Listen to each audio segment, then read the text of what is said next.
Kamusta mga kadisenyo? Muli ay nagbabalik tayo para sa isa na namang video na i-upload natin ngayon. Ito ay isang facade sa isang eskwelahan dito sa amin. Kaya tutok kayo at papakita natin kung paano natin pinaganda yung entrance ng eskwelahang ito. Kaya wag na nating patagalin at simulan na natin.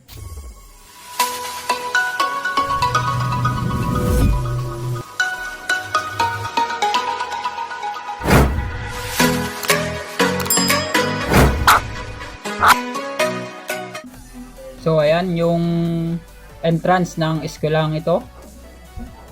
At ito dun sa may labas. Yung fence niya sa labas. So nakita nyo no, dinedesignan natin ng bricks design dun sa baba. Ayan. So pinakita ko na sa inyo yung mga kung paano natin ginagawa yung bricks na gawa sa semento sa mga nakaraang nating vlog or video. Ang magiging result niyan makadesenyo, nakita nyo itong natapos na, yung napinturahan na sa may mismong entrance. Yun yung magiging resulta nun. At ito naman sa taas, ito na rin yung nakikita nyo sa or na kung mapapanood nyo iba nating video na wooden design. Okay? Ito yung kalalabasan niya, magiging wooden design to or yung wooden yung style niya. Pero made siya ng cement, made of cement siya. Yan, yan.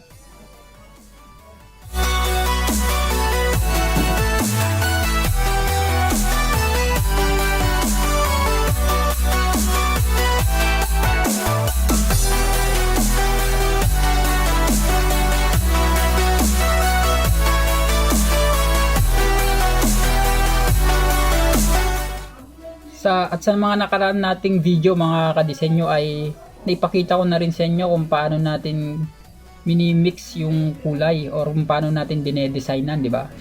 Paano natin gawing natural na or parang natural na kahoy yung semento na may tawag dito, may texture na kahoy.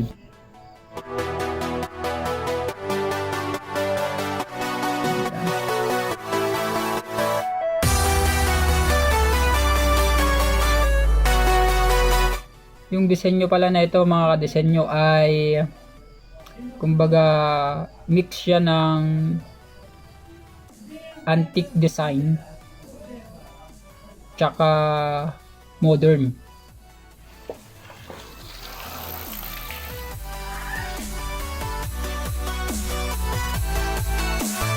Ayan. Makikita nyo mga kadesenyo no? Nilagyan ko na ng mga senyal kung saan dun yung may kulay. At ito, mula dun sa gate hanggang dyan, yan dun sa dulo, yan yung de-designan natin.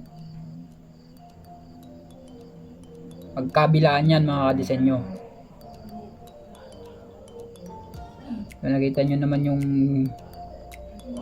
yung fence na ito, yung hindi po wala pang design no. Tapos kukumpara natin mamaya yung meron ng design.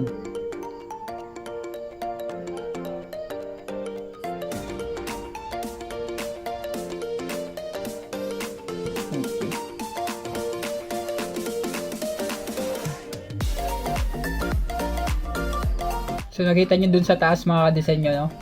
Yun yung sinasabi ko sa inyong antique tsaka modern design.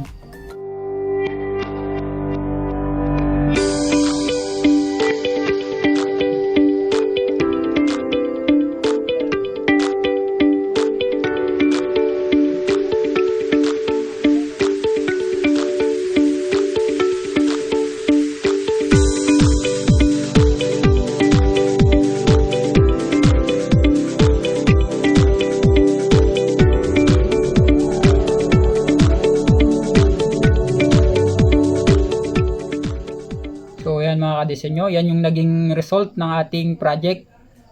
Hindi natin natapos lahat mga disenyo dahil medyo kulang yung budget, no?